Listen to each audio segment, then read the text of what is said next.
Olá, meus irmãos, graça e paz, sejam bem-vindos a mais essa aula de História da Igreja. E hoje nós vamos falar sobre ninguém menos que o William Roberto Banks, que foi um dos missionários mais importantes da história do presbiterianismo nacional. E a aula de hoje é a primeira de 4 aulas em que abordaremos aí grandes nomes do presbiterianismo que nós não mencionamos em aulas anteriores. E se vocês tiverem interesse, né, de se aprofundar um pouco mais, aqui nesse livro tem muito mais história que isso. Aqui tem a história de missionários, de pastores, de leigos que foram importantes na história do presbiterianismo. Então, há muitos e muitos nomes. Se nós fôssemos fazer uma aula por semana de nomes que foram importantes, daria para a gente fazer mais 100 aulas de história da igreja só falando de nomes do presbiterianismo, de tanto nome de pessoas que foram importantes para a construção da Igreja Presbiteriana do Brasil como conhecemos hoje. Então, se hoje nós fazemos parte dessa denominação tão boa, né, tão abençoada por Deus, é porque homens e mulheres no passado trabalharam bastante para que isso fosse construído. Claro, com a ajuda de Deus, com a ajuda da graça de Deus, mas foram pessoas aí importantíssimas para a história recente da nossa igreja. Vocês não reparam não que hoje eu peguei a garrafa da esposa, mas vamos lá. Para falar de William Robert Banks, nós precisamos ir ao início. E o início de sua história não começa em um púlpito. Isso é engraçado, né? Porque ele é um missionário, mas quando nós vamos abordar a sua história, nós temos que falar da sua vida antes do ministério. É isso mesmo. Então a vida dele começa na vida de um homem comum que cumpria ali o seu papel dentro da sociedade na época e servia a Deus através daquilo que ele fazia na sua profissão, ali na sua área de trabalho mesmo. E isso me traz à memória um princípio que nós presbiterianos reformados acreditamos, que é o de que não há nada que seja, como que eu posso dizer, separado daquilo que é sagrado. Para nós que somos presbiterianos, que somos reformados, tudo é sagrado. Nós não temos aquela mesma dicotomia que há na Igreja Romana. Os católicos romanos, eles acreditam que há uma separação entre o sagrado e entre o profano, entre uma vida comum e uma vida eclesiástica. Então, aquilo que o padre faz é mais importante do que aquilo que um pedreiro faz. Mas na visão protestante, tanto aquilo que o pedreiro faz quanto aquilo que um pastor faz é tão sagrado quanto o outro. Não é porque uma pessoa ela se dedica ao estudo da palavra de Deus, à pregação da palavra de Deus, que ela esteja fazendo algo mais sagrado do que uma pessoa que é, é uma diarista, por exemplo, que limpa casas. Na nossa teologia, na nossa visão, em ambos os casos, independente do ofício que seja, todos são sagrados. Por quê? Porque não fazemos para homens, fazemos para o Senhor. E é onde nós estamos que Deus quer nos usar. Se você está lá no seu ambiente de trabalho, Deus ele vai te usar no ambiente em que você está inserido. Você não precisa ir para um seminário, se formar, se tornar pastor presbiteriano para ser usado por Deus no ministério. Não, você pode ter ali um ministério, né, entre aspas, no seu ambiente de trabalho. Você pode fazer a diferença ali, você pode pregar o evangelho ali. Então, quando nós falamos de William Banks, né, o grande missionário, nós começamos a falar da sua vida comum. Mas vamos começar do início? Ele nasce em 16 de novembro de 1864, numa cidade chamada Guaraqueçaba, que fica ali na região do estado do Paraná, uma região de bastante mata atlântica, né? Uma das regiões que hoje em dia continuam sendo uma das mais preservadas do Brasil, né, em termos de Mata Atlântica. E é uma cidade pequena. Hoje em dia, no último censo, né, do IBGE de 2022, diz que lá tem 7.600 habitantes e uma área aproximadamente de 2.000 quilômetros quadrados. Então, é uma cidade pequena que fica ali a cerca de 190 quilômetros da capital, Curitiba, e é aqui que começa a história de William Banks, que é de origem americana, né? Ele é filho de missionários americanos que vieram aqui para o Brasil. Então ele nasce aqui no Brasil, em Guaraqueçaba, e ele cresce num contexto bastante simples, marcado ali por uma vida de disciplina, uma vida religiosa. Os pais dele vão dar uma boa formação para ele. E ele é mandado, inclusive, para Curitiba, na capital, a 190 quilômetros de distância, para poder estudar, para poder se formar. Ele recebe uma boa educação e desde cedo ele já se destaca, não só pela sua inteligência, mas por algo raro, né? Ele tem uma mente que é bastante prática. Ele inventava e criava ali soluções que, para aquela época, eram bastante revolucionárias. Ainda jovem, ele vai trilhar um caminho que, à primeira vista, não tinha nada a ver com um ministério. Ele trabalhou como agrimensor, lidando com terras e medidas no caminho. Ou seja, ele era alguém que trabalhava com a terra, que lidava com a terra. Ele não começou a partir de um púlpito. Ele começou a partir de uma vida comum, de uma pessoa que trabalhava e servia a Deus ali no contexto do seu trabalho. Mas isso foi uma preparação silenciosa da parte de Deus para alguém que no futuro não iria apenas desbravar ali barreiras geográficas, né? Porque o serviço dele era basicamente isso, ele abria caminhos ali na terra. Ele arava a terra, preparava a terra para que abrisse caminho, para que pudesse ser utilizada aquela terra. Mas aquilo ali foi só uma preparação para o que Deus ia fazer através da vida dele, onde ele iria abrir outros caminhos, mais caminhos até Deus, onde ele levaria pessoas a abrirem os seus corações em direção do Senhor. E o seu espírito, bastante criativo, fez com que ele manifestasse desde cedo a capacidade de construir e inventar coisas que eram revolucionárias. E uma dessas invenções revolucionárias dele foi uma máquina que beneficiou aqueles que plantavam polvilho e também arroz. Então, ele produziu muitas máquinas ali que foram importantíssimas para o desenvolvimento ali agrícola do lugar onde ele estava situado, no Paraná. Além disso, ele construiu também engenhos que eram movidos a água, coisa que era inédita ali na região de Ponta Grossa. Então, na área dele de trabalho, ele se destacou sendo pioneiro ao construir tais máquinas e com as suas próprias mãos, apenas com a sua inteligência, com o seu intelecto concedido pelo Senhor. E, de fato, era algo que nós podemos enxergar hoje como um dom que Deus deu para ele ali.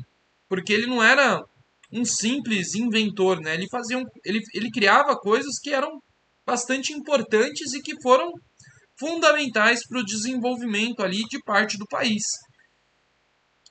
Após esse período ali em Curitiba, ele vai para outro lugar chamado Castro e ali ele vai trabalhar como um comerciante. E rapidamente ele começa a prosperar, ele se dá muito bem nessa área também. William Banks ele era um homem bastante abençoado, onde ele colocava a mão ali prosperava. E nesse período floresceu ainda mais a sua vida espiritual. Ele já era um presbiteriano, ele ia aos cultos, participava das reuniões, mas nesse período, enquanto ele estava ali em Castro, ele deu um passo além.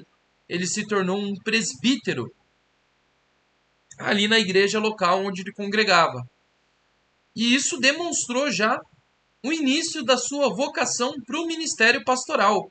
Porque um presbítero, ainda que não seja um pastor, ele pastoreia a igreja tanto quanto o pastor da igreja. O presbítero ele não é pastor no sentido de ser o presbítero docente, aquele que ensina, mas ele é aquele que administra, né, a igreja e também é apto a ensinar se for preciso. Então, aqui a gente já vê mesmo como um presbítero regente, que ele já tinha traços ali de quem tinha um chamado da parte de Deus, tinha uma vocação da parte de Deus.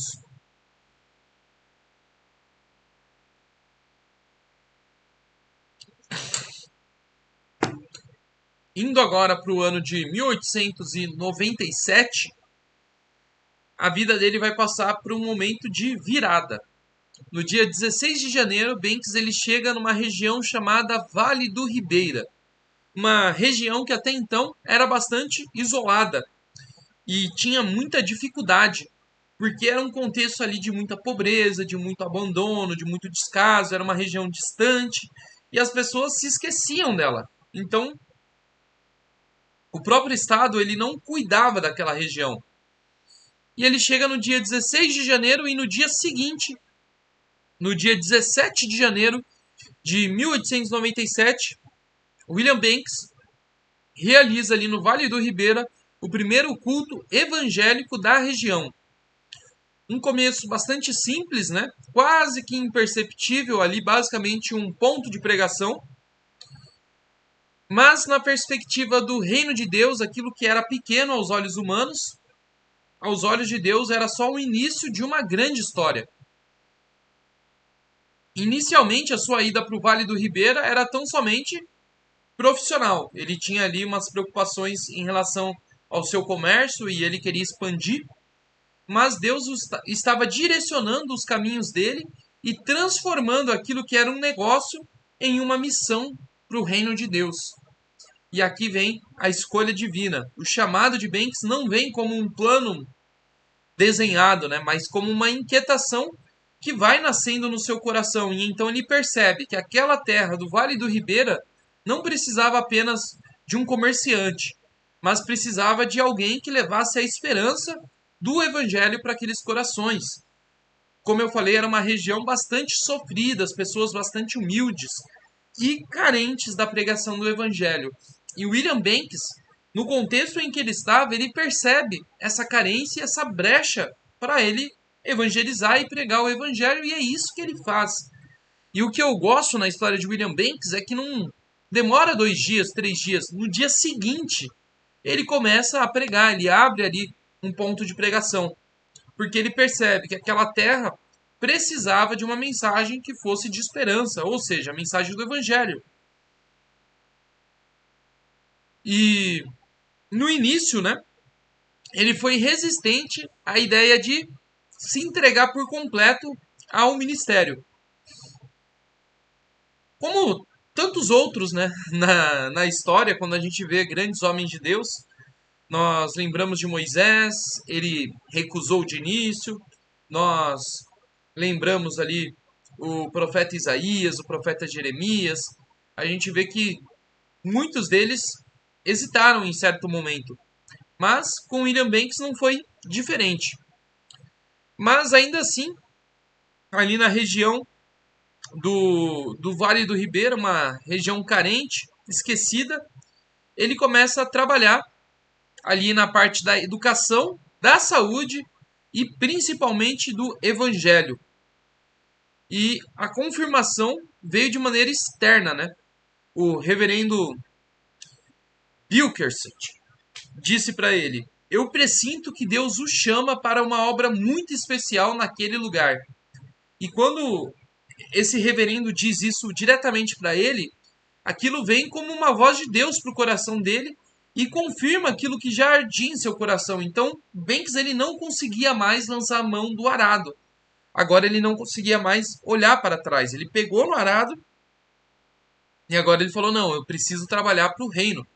E aqui começa aquilo que eu falei dos 3 ofícios, né, de William Banks, o triplo ministério de Banks: palavra, ensino e saúde. Ele vai para o Vale do Ribeira por definitivo, ao lado da sua esposa Vicência da Cruz Machado Banks, e começa ali um ministério completo. O seu trabalho basicamente tinha três pilares: a palavra, a pregação que é a pregação do evangelho, né? Numa terra onde Cristo Jesus ainda não era conhecido de forma bíblica, e ali ele plantou igrejas, ele ensinou as escrituras e formou discípulos. O segundo, o ensino. Ele entendia que o evangelho também passa pela mente, então ele investiu forte na instrução das pessoas. Ensinou elas a lerem, trouxe educação e transformou a realidade daquelas pessoas que eram pessoas simples, e ele percebeu que essa transformação traria frutos duradouros, e foi isso que aconteceu, porque a compreensão dessas pessoas para o evangelho se expandiu quando elas receberam a educação. E por fim, a saúde das pessoas. O que era bastante comum naquele contexto missionário da época é que, além de um missionário ir para uma região inóspita, pregar o evangelho, plantar uma igreja, era comum ele levar consigo, além da palavra de Deus, alguns remédios. E naquela época, os remédios eles não eram tão precisos como são hoje. Você está com dor de cabeça, você pega um remédio de dor de cabeça. Eram curas mais gerais.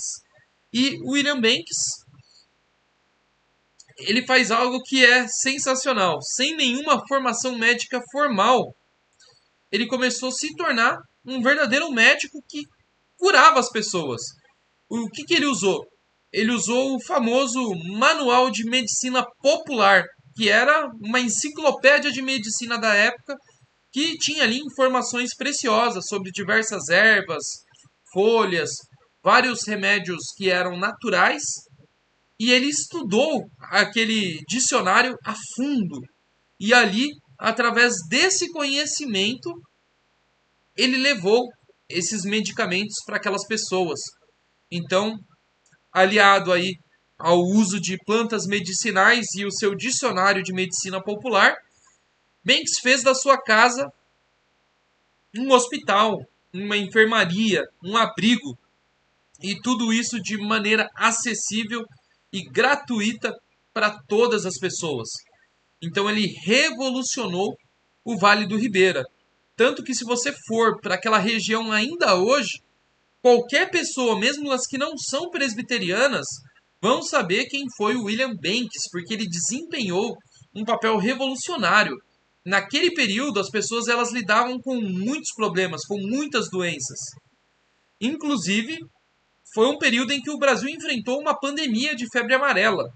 E o William Banks, ele foi um agente de Deus ali naquele lugar para levar cura para aquelas pessoas através desse conhecimento médico que ele sozinho aprendeu. E eu não vou dizer aqui sozinho, sozinho literalmente, porque nós sabemos que em tudo isso tinha ali por detrás a mão de Deus em sua providência guiando William Banks a fazer tudo isso.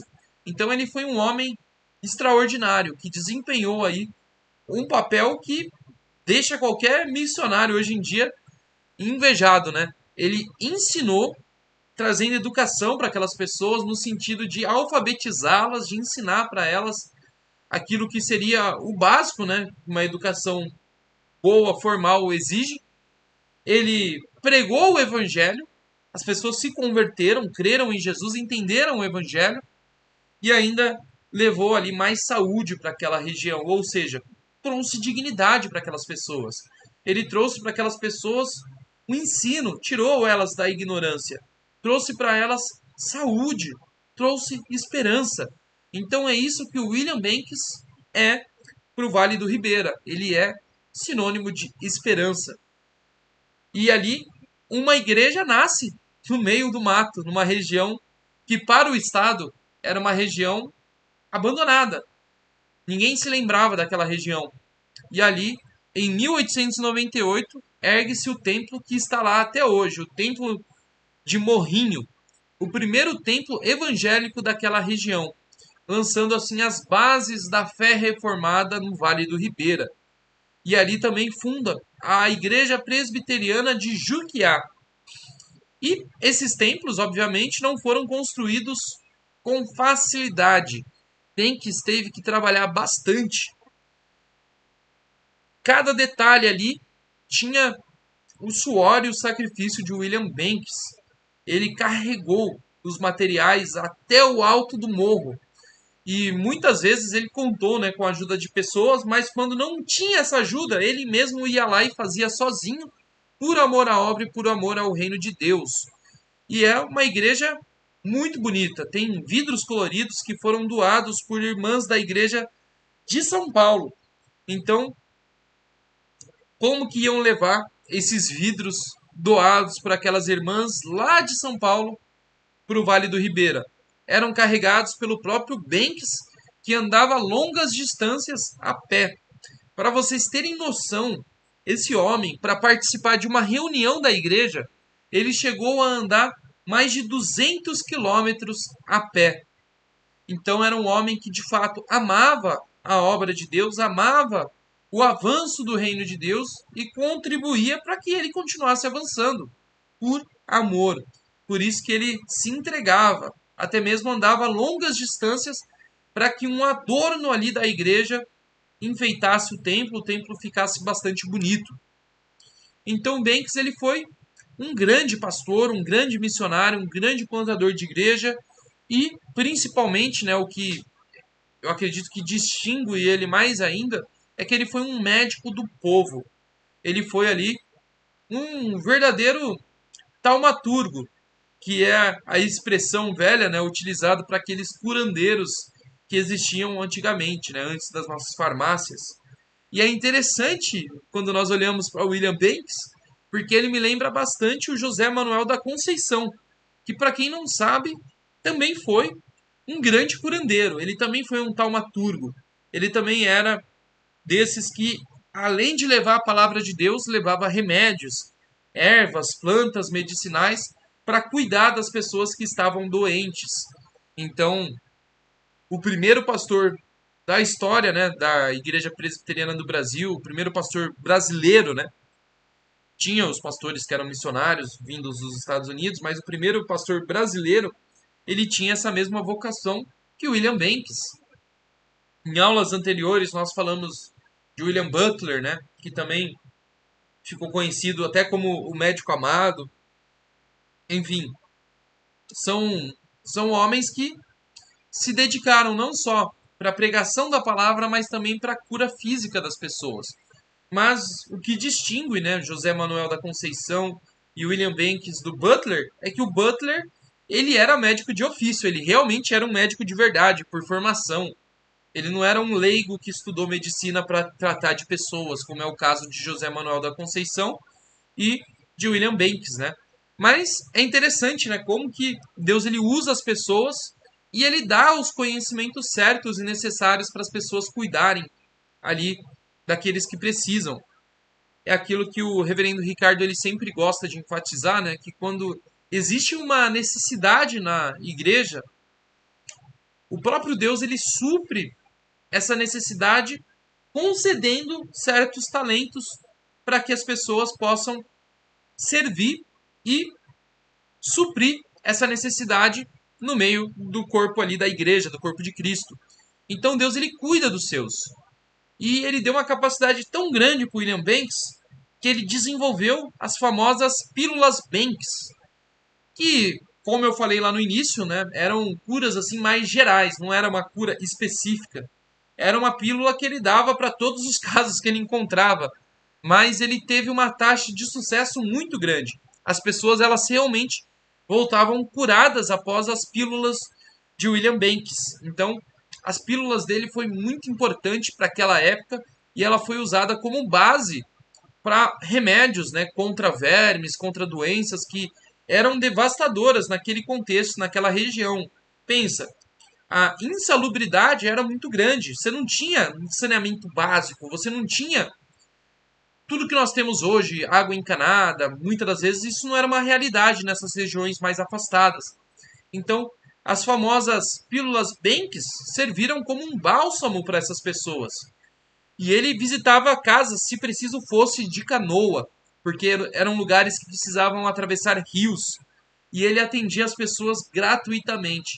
Ele ia até as casas das pessoas e ele levava esperança, porque ele levava consigo a palavra de Deus e também ali os remédios para prover a cura necessária.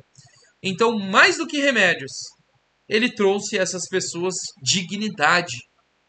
Então, aquelas pessoas elas eram curadas, recebiam ali instrução, eram alfabetizadas e ainda, como se não fosse o bastante, ele pregava o evangelho e essas pessoas se convertiam. Então, é uma história impressionante e nós temos que se lembrar de figuras como William Banks, que foram figuras importantíssimas para a história do presbiterianismo. E até hoje ele é reconhecido, né? As pessoas reconhecem, até as que não são cristãs, que durante o combate às epidemias de que era chamado na época amarelão, né, o que hoje nós sabemos que são vermes que causavam essas doenças, ele foi fundamental ali com as suas pílulas para trazer cura para essas pessoas. E é aquilo que eu falei, ele não tinha uma vida confortável, né, um ministério confortável. William Banks, ele chegou a percorrer mais de 200 quilômetros a pé, com malas cheias nas suas costas, da região ali de Juquiá até Osasco, apenas para participar de reuniões na igreja. Então, olha só o amor e a dedicação desse homem para com a obra de Deus. E isso não era uma exceção, era o padrão de vida de William Banks. E esse foi o legado dele. Em 1948, já após a sua morte, durante o cinquentenário do Templo de Morrinhos, foi colocada uma urna de pedra fundamental contendo os nomes dos presentes, um testemunho de continuidade. E a instrução era clara: abrir no centenário em 1998 e registrar a próxima geração. Ou seja, isso servia como uma metáfora viva do que foi William Banks e do que ele construiu. Ele construiu ali em Morrinhos uma igreja que não começou com ele, que começou com ele, mas que não terminaria com ele. Então eles colocaram esse monumento para marcar essa próxima geração. E nos seus últimos anos de vida, né, Banks ele foi diagnosticado com um câncer no estômago. E ainda assim, mesmo doente, o seu coração ele nunca saiu do ministério, ele continuou trabalhando até a sua morte. E quando ele percebeu que ela estava perto, ele toma a decisão de, de ainda em vida voltar para Juquiá. E aí, na madrugada de 21 de março de 1942, ele foi levado de automóvel até Juquiá. E ali ele se despede dos seus familiares, de amigos e da terra que havia ali acolhido e recebido ele tão bem. E no dia 22 de março de 1942, às 21 horas, William Banks descansa. E hoje ele está ali no seio de Abraão, descansando no Senhor, aguardando, né, o dia da ressurreição do corpo, ansioso ali para a vinda de Jesus e para o triunfo da igreja. Mas são vidas memoráveis que nós devemos nos lembrar. Hoje eles estão diante de Deus como uma nuvem de testemunha que paira sobre a nossa cabeça. E isso nos faz lembrar que quando nós estudamos a história da igreja, nós estudamos parte daquilo que é a nossa história. Nós fazemos parte desta história. Nós somos resultado do trabalho de homens como William Banks. E William Banks, ele ganhou a alcunha, né, de o Velho Banks, o apelido pelo qual ele era chamado, segundo sua filha Isaltina Banks de Leite, que escreveu o livro que leva o nome dele, o Velho Banks, um testemunho de fé, sacrifício e perseverança. Então, fica aí a história de uma fé que é uma fé em ação. Um amor que é um amor que se sacrifica, não é um amor de palavra, é um amor de ação.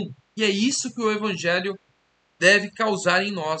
Um amor que não fique só no sentimento, só nas palavras, mas um amor que age. Assim como o amor de Deus, que amou o mundo de tal maneira que deu o seu único filho para que não perecesse, mas que tenhamos vida eterna. Ou seja, o amor de Deus é um amor que se doa. Ele amou o mundo de tal maneira que ele doou o seu filho. Ou seja, o amor de Deus é um amor em ação, assim como foi o amor de William Banks e assim como deve ser o nosso amor. Todos aqueles que são alcançados por esse amor, que são transformados por esse evangelho, sabem que têm a missão de alcançar a todos. Até os confins da terra nós devemos levar a mensagem de salvação, a mensagem de esperança, a mensagem do reino de Deus. E como o próprio William Banks dizia, né? Ele dizia que o reino de Deus não avança apenas com palavras, mas ele avança com vidas que são completamente entregues a Cristo Jesus. Então nós devemos continuar ecoando essa obra, como homens fizeram no passado, como William Butler, William Banks, como o próprio José Manuel da Conceição, que nós citamos na aula de hoje. Nós devemos ver isso como um chamado da parte de Deus para que estejamos prontos a servi-lo, independente de onde você esteja. Você pode começar como William Banks, que servia a Deus e contribuía com a comunidade ali no seu contexto de trabalho, criando engenhos, criando ferramentas que facilitava ali para as pessoas lidar com a terra, fazer suas plantações, ou seja, onde ele colocou as suas mãos, ele abençoou pessoas, porque ele entendeu que ele tinha que servir a Deus, dependente de onde ele estivesse. Onde ele estava ali era porque Deus o colocou estrategicamente naquela posição para poder servi-lo. Então esse é o legado de William Banks e eu espero que ele possa continuar nos inspirando nos dias de hoje a fazermos a obra de Deus aonde nós estamos. William Banks é uma lembrança de que você não precisa ser um pastor, você não precisa ser um missionário para fazer a obra de Deus. Você pode simplesmente servir a Deus na sua escola, no seu trabalho, onde você estiver inserido. Então, que possamos trazer isso como uma resolução firme do nosso coração, de que nós somos chamados por Deus a agir, a manifestar esse amor a Deus em ação. E quando fazemos isso, nós demonstramos o amor de Deus na vida do próximo. Então, façamos isso. Amemos a Deus no próximo. Essa é a aula de hoje. Eu agradeço àqueles que nos acompanharam até aqui. E eu peço que você que não é inscrito no nosso canal, se inscreva no nosso canal e faça parte aqui da família da IPV virtual. E acompanhe as pregações, os sermões, os estudos, o nosso curso de História da Igreja, que vai ser bênção para a sua vida. E compartilhe, né, nas redes sociais, mande para um amigo. Se você tem um amigo que é presbiteriano e não é da Igreja Presbiteriana de Valinhos, não conhece o nosso canal e não conhece a história de William Banks, manda esse vídeo para ele que ele também possa conhecer e assim compartilhar mais e mais da nossa história para que esse legado continue vivo, né? Um legado de serviço, um legado de amor a Deus, de amor ao reino. E é isso, meus irmãos. Eu agradeço a todos que estiveram até aqui. Um forte abraço e espero todos vocês neste mesmo horário, neste mesmo canal, para darmos continuidade à história da igreja. E falando de igreja brasileira, agora, no caso, falando da Igreja Presbiteriana do Brasil, falando de figuras que foram importantíssimas para a nossa história. Abraço!